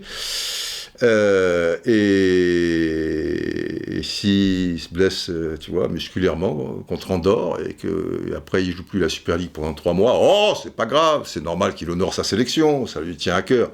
Mais tu plaisantes, mon ami. La seule chance qu'il y aura, c'est que comme la FIFA semble un peu appuyer tout ça, pour des raisons qui m'échappent un peu, alors est-ce que derrière il y a une guerre avec l'UEFA? Parce que l'UEFA, c'est sûr que s'il y a ça, eux, ils perdent tout. Hein. D'ailleurs, ils sont à fond contre. Je veux dire, il n'y a plus de championnat d'Europe, Coupe d'Europe, tout ça et tout, à Dieu Berthe. Il faudra trouver autre chose, mais je ne vois pas quelle pourrait être l'autre chose. Bon, en réfléchissant un peu. Mais, comme il y a la FIFA, peut-être qu'il y aurait la Coupe du Monde, si tu veux. Et que peut-être les troisièmes couteaux de la sélection, pas les meilleurs qui sont donc dans les 16 clubs, qualifient la sélection pour une phase finale. Et pour cette phase finale, il y a un gentleman agreement à partir du moment où elle est tous les 4 ans. Bon, tu oublies le championnat d'Europe, donc c'est tous les 4 ans. Bah, ça sera un peu comme les Jeux Olympiques, tu vois, ou certaines compétitions internationales, je sais pas, de basket. Bah, le club de la NBA, bon, libère exceptionnellement Parker, tu vois, ou un autre grand champion français qui évolue en NBA. Voilà, ça se fera un peu au compte-gouttes. Faudra voir un peu avec les assurances et tout. Mais sûrement pas. Et les sélections, de vous à moi, elles ont abusé. Parce que, de mémoire, je l'ai pas en tête, mais je vous ai cité les matchs de la saison 74-75. Je crois qu'il y en avait 5 ou 6. 6, c'était le maxi. Aujourd'hui, en 3 mois, là, septembre, alors qu'en plus il y a les histoires de Covid et tout le tralala, septembre, octobre, novembre, l'équipe nationale aura joué plus de 6 matchs. Puisque là, le dernier coup, en octobre, il y en a eu 3, il y en a eu 2 en septembre, et là, je pense qu'il y en aura 2. Il y en aura déjà 7. Donc, à ce rythme-là, il y en aura 14 ou 15 sans compter une phase finale. Ça n'a pas de sens, quoi. Si vous voulez. Et là, je trouve qu'ils ont abusé. Alors, Stéphane Frappard me dit... Modèle NBA, tiens justement, et NHL, c'est-à-dire le hockey sur glace aux États-Unis, les joueurs ne participeront qu'aux phases finales, voilà, c'est ce que je viens vous dire, @Stéphane Frappard, avec assurance à leur charge ou celle de la fédération. Voilà. Donc c'est pour les phases finales, tu verras quelques cracks. Alors, @4LacOL, OL en gros comme Olympique Lyonnais, donc Cassius Little. Alors, il est gonflé, lui. Il dit, là où vous laissez... Alors là, il me dit, vous laissez entendre que les clubs auront tout pouvoir. Ben oui, ils ont tout pouvoir, ben oui. Que les joueurs obéiront. Ben oui, ils obéiront. Et refuseront à terme de jouer les compètes internationales, Euro, Copa, Coupe du Monde. Ben oui, ils seront aux ordres, quoi. Salariés, voilà, truc. Les gros enjeux, tu vois, à la clé. Mais peut-être ce gentleman agreement, comme de temps en temps, crack de NBA. Hein. Alors il me dit... C'est pas mal. Vous et d'autres experts, vous vous couchez facilement comme si cela allait être la réalité du futur. Et genre, c'est un peu notre faute, quoi. On se couche. Alors que si on prend le drapeau, l'étendard, tu vois, aux âmes, au foot, citoyens, formez vos équipes, marchons, qu'un sang impur, nanina, nos crampons, point. Bon, déjà, il n'y a pas de sang impur, mais au-delà de ça, on se couche. Alors, s'il y a bien un mec qui ne s'est pas couché pendant un bout de temps, Cassius Little, oui, tu es le petit Cassius, hein, tu n'es pas Cassius Clay, là, parce que... mais au-delà de ça, c'est un ensemble, quoi, tu vois. Ouais, la presse peut hurler au loup, tu vois, mais si les gens derrière, bah, ils marchent dans le truc, ils marchent dans le truc. C'est un ensemble, quoi. D'où, comme je disais, l'intérêt, c'est de s'organiser et former une vraie force. On verra dans 2-3 semaines si quelque chose d'aussi simple d'aller sur le mail que je vous ai cité dans le 75 bis, puis le 75 terre. C'est quelque chose d'aussi simple, tu vois, c'est pas plus simple. Tu y vas et tu dis, j'adhère. Si à l'arrivée, on n'est pas des milliers, ça sera bien la preuve. Ça sera bien la preuve que ça traduit aussi une époque.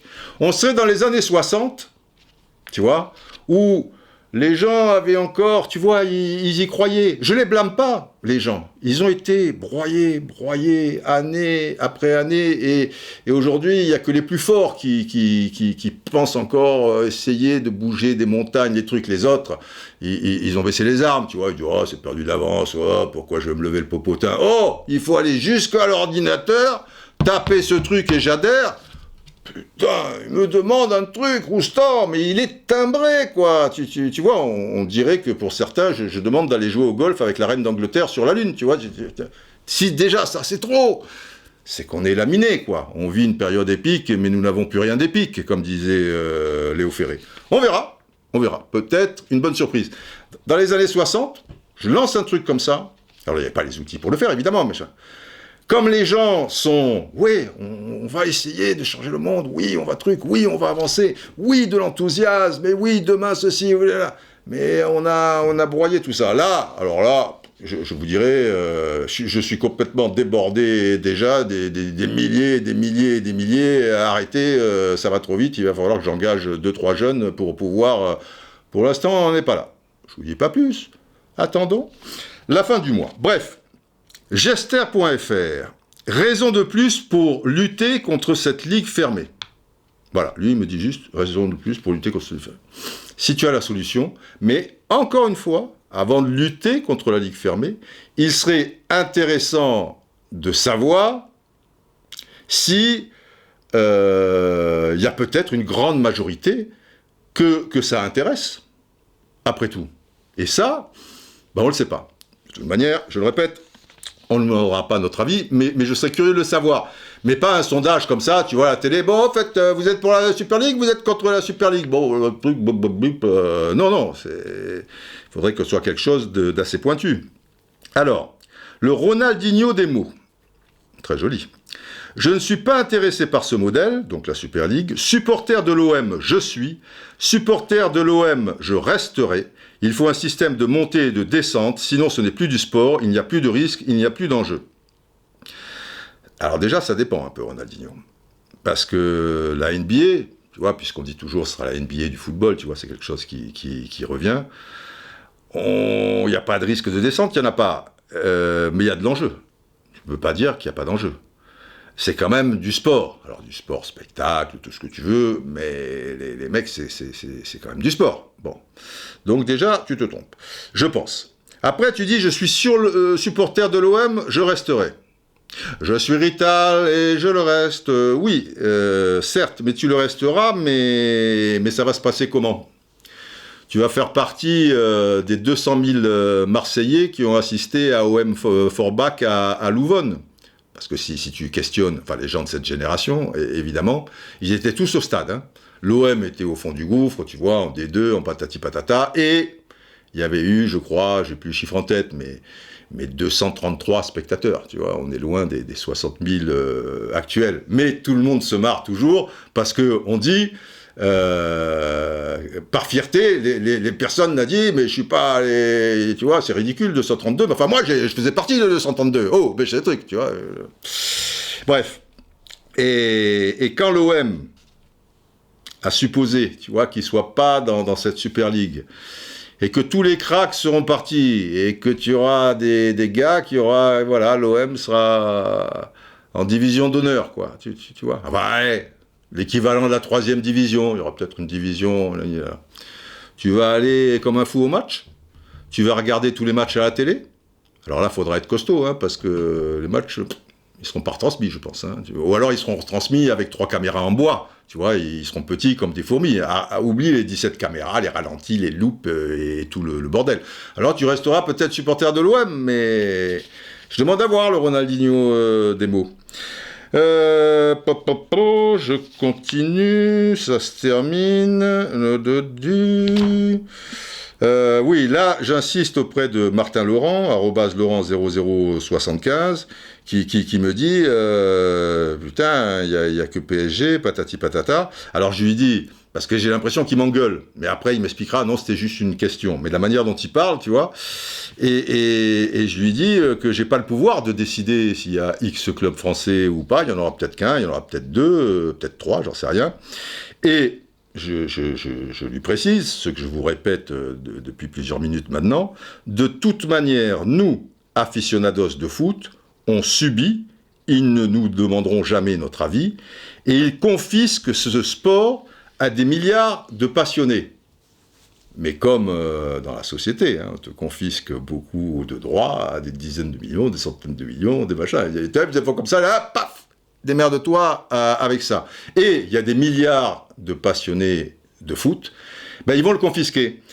Parce que le problème derrière tout ça, c'est le business qui va tout écraser, même s'ils vont essayer de trouver un équilibre, tu vois. Ça va pas être 100% business, 80%, et 20% sport. Allez, si on est très optimiste, très large, 75% business, 25% sport. Mais là où ils nous confisquent notre passion, c'est que qui va être à la tête de ces clubs, plus ou moins? Des Chinois, j'ai rien contre les Chinois, moi. Des Indiens, j'ai rien contre les Indiens. Des Américains, j'ai rien contre les Américains. Des oligarques, j'ai rien contre les oligarques. Et voilà, et peut-être 1 ou 2 milliardaires, tu vois, européens qui passent par là. Mais ces gens-là, il y a 9 chances sur 10 pour que l'ensemble, en tout cas, il y aura peut-être 1 ou 2, tu vois, ça ira, n'auront pas la fibre football, tu vois. Ils n'auront pas été comme nous, à pas dormir de la nuit à l'âge de 6 ans parce qu'on allait faire un petit match après, ou si cela, qu'on attendait la tombée de la nuit, que M. Brun, aux Hespérides, nous lançait les chiens, tu vois. Il avait 2 bergers allemands.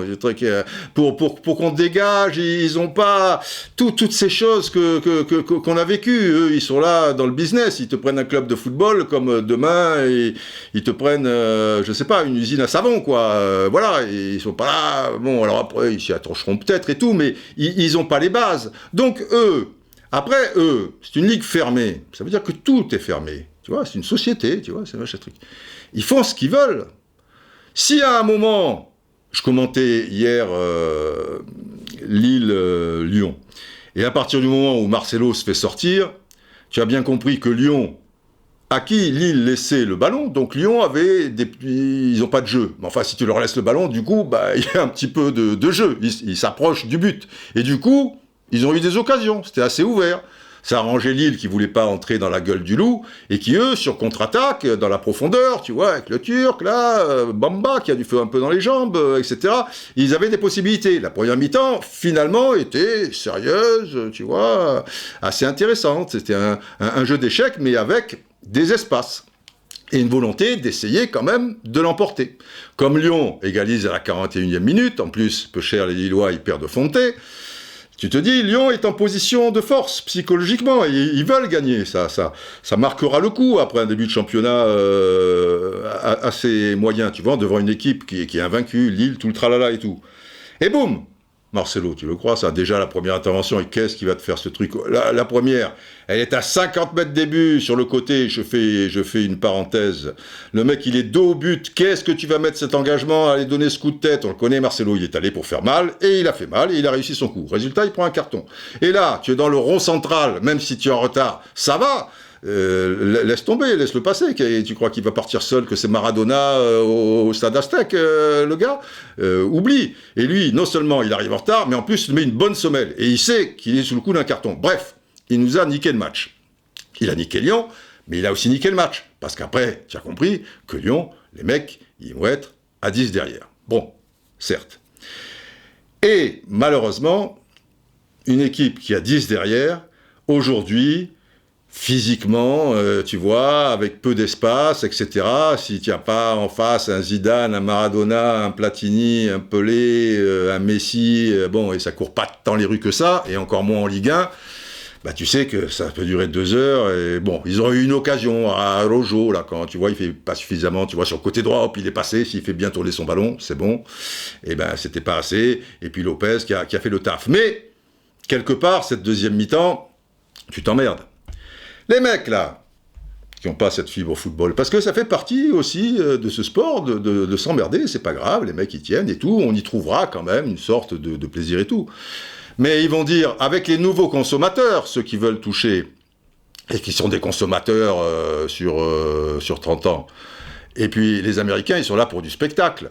Donc, si tu vois ça, cette deuxième mi-temps, ça va pas leur plaire du tout. Moi, je me souviens, je tournais Mad Max à l'époque, les documentaires, je fais une petite parenthèse, avec beaucoup de soirées pasta avec Denis, avec un caméraman américain, Denis était son prénom. Et une fois, on est au Mexique, on tourne au Mexique, et il y avait un match de première division mexicaine, le soir. Et je lui dis, bon, je vais voir le match, tu viens avec moi, Denis. Il me dit, ouais, allez, bon, je comprends rien au soccer, mais tu vas me montrer. Et c'était un match pas si mal. Mais il dormait. Il me disait, mais qu'est-ce que c'est que cette merde, truc ? Pourquoi ? Parce que à 80 mètres des buts, enfin, ou à 50 mètres, eh ben, les défenseurs, ils se la passaient, ils se la repassaient. Ceux d'en face, ils n'allaient pas les chercher trop haut, etc. Donc, il y avait des temps morts. Et aux États-Unis, il faut que ça pète. Bam, bam, bam, tu vois, c'est comme ça. Mais c'est un marché qui est important. Et lui, il me disait, bon, mais il n'a pas la culture soccer qui fait que, bah oui, il faut aussi qu'il y ait des temps morts avant de partir dans la folie. Lui, il lui faut de la folie toutes les 3 secondes. Bon, c'est comme ça. Sinon, une publicité. Et quand ces gens-là, ils vont voir qu'il y aura des moments comme ça, ils se réunissent autour d'une table, parce que les audiences baissent un peu, ça fait chier un peu les téléspectateurs, tu vois, et ils disent, bon, ce but-là, il fait 7 mètres 32, qu'est-ce qui nous empêche de le mettre à 9 mètres ? Tu vois, on fait une règle, puis finalement, parce que s'il y a plus de buts, tu vois, c'est quand même plus, voilà, c'est le cas de le dire, c'est le but du jeu, quoi, marquer des buts. 0-0, ça va pas aller, quoi. Ça va, tant que c'est pas télévisé, que ça touche pas 100 millions de personnes avec les pubs qui vont avec autour. Là, ils ont trouvé un truc un peu spectaculaire à un moment, la MLS, quand est-ce que ça existe encore ? Il n'y a pas de match nul. Vous savez, il y a les tirs au but où le mec, il a 10 secondes et il part à 40 mètres des buts et il doit marquer, enfin, un truc abracadabrantesque, mais bon, bref. Mais si ça leur plaît après tout, pour donner un petit quelque chose, quoi. Tu t'imagines un match nul 0-0 avec la deuxième mi-temps hier où tu vois que... manifestement, ils s'en sortiront pas. Et puis, s'ils marquent le deuxième but, comme en Lyon, tu vois, avec cette équipe hyper défensive, putain, il a sorti Aouar, en plus, c'est le mec qui pourrait un peu te garder le ballon, te faire monter d'un cran et te distiller, tu vois, tu risquais pas d'en marquer beaucoup, quoi, côté lyonnais. Bref, eh ben, ils disent, ça nous fait chier, cette mètre 32. On va le mettre à 9 mètres. Mais la première chose, je vous rassure tout de suite, hein, c'est les 2 x 45, on oublie. 4 x 20, ou 4 x 22. Ou 5 x 20, ça fait 100 minutes. 5 fois, clac, clac, clac, allez, 20 minutes, pa.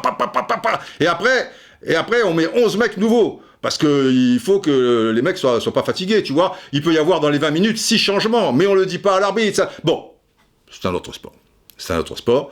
Et s'il y a 100 minutes, c'est pas 90 minutes. Ça veut dire que toutes les données de l'histoire d'un siècle de ce sport, ou à peu près, disparaissent.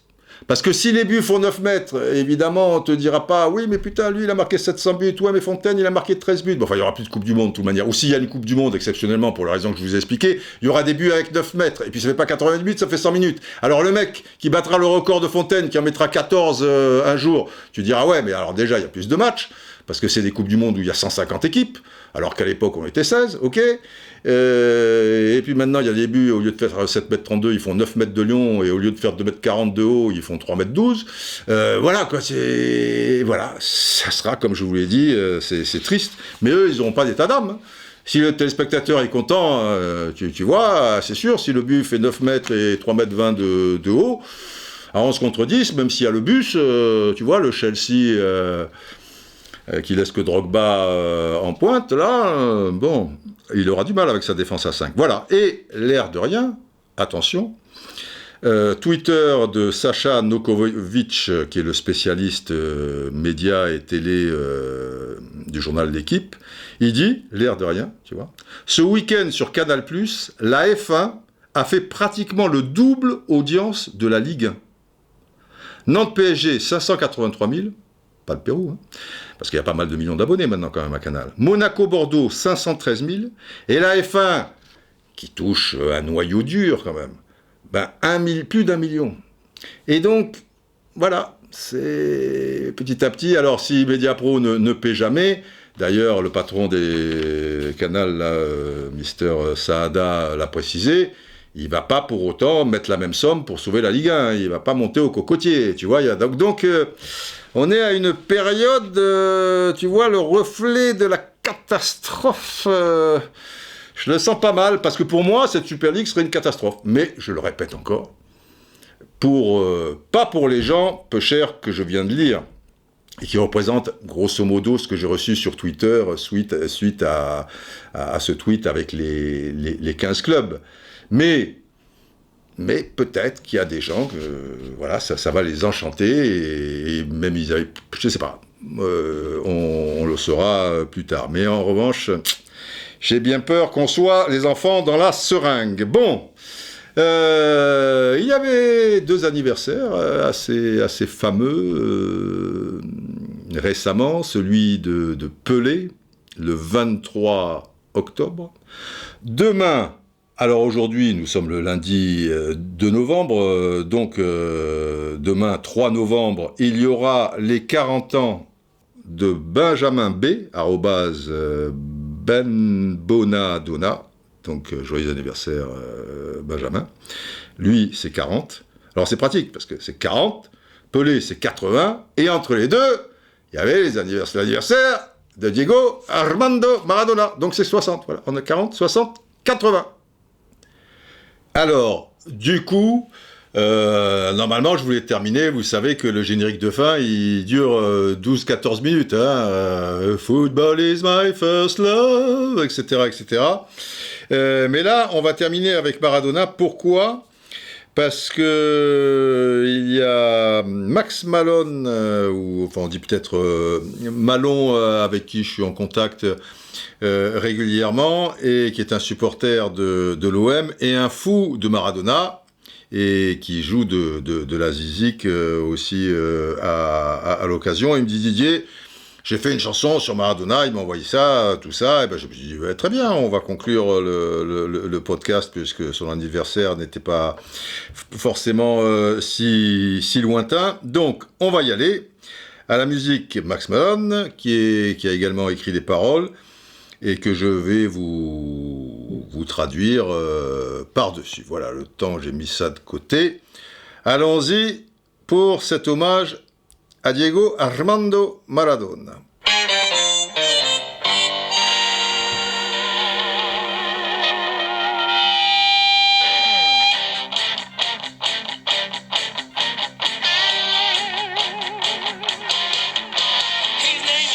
Son nom est Maradona. Il est originaire d'Argentine. Il danse avec le ballon. Il est le roi du tango. Les gens l'appellent Dieu. Il donne tellement d'amour. Comme le ciel a besoin de la mer, la terre a besoin du soleil. Diego!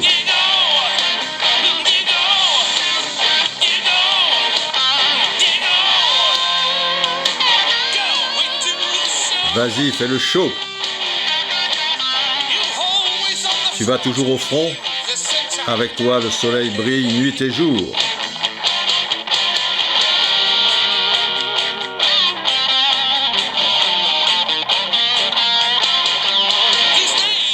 Son nom est Maradona. Il est originaire d'Argentine. Pas besoin de regarder le ballon, il regarde devant lui. 1986, il fait ce qu'il veut. Il dribble 5 joueurs. Le ballon au fond des filets. Diego!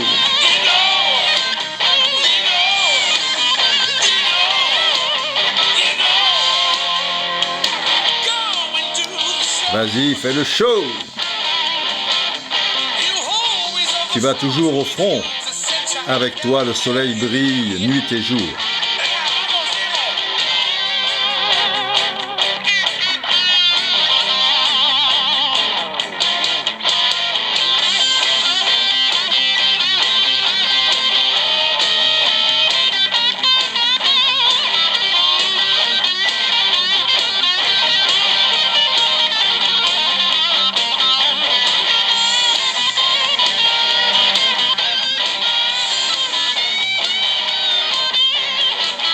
Et là, vous imaginez les dribbles, les actions d'El Grande Diego. Un peu d'imagination, les braves.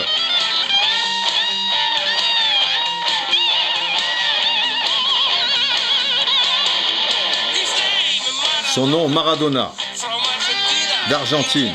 Il danse avec le ballon. Il regarde devant lui. Il va toujours au front. Il est le roi du tango. Il donne tellement d'amour que les gens l'appellent Dieu. Diego.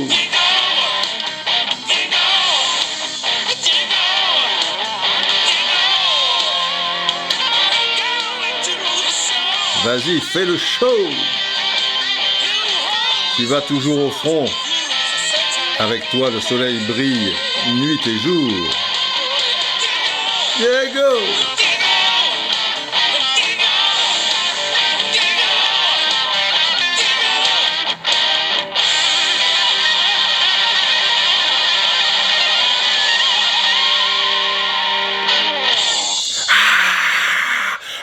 Et la foule en délire qui applaudit évidemment le grand Max Malon. C'était sympa quand même, hein? C'est pas mal, bravo Max. Général, il nous faut conclure. Oh, mais ce Maxime Malon, c'est quelque chose, Didier. Ah ouais. Un certain talent. @Maxime Malon, les deux M sont majuscules si vous voulez le féliciter. N'hésitez pas, général, ils nous font conclure. Oh là là là là. Oh, il y a du Jimmy Page, c'est ce Maxime Malon. Oui, il nous faut conclure, c'est long là quand même aujourd'hui. Oui, bien sûr. Longue vie aux braves. Eh bien, longue vie à vous et à tous les autres. Portez-vous bien, prenez soin de vous et en particulier à ceux qui en ont le plus besoin. À très bientôt pour un nouveau 75 Kenkinis. Indesit. Tira el centro, clave, gol.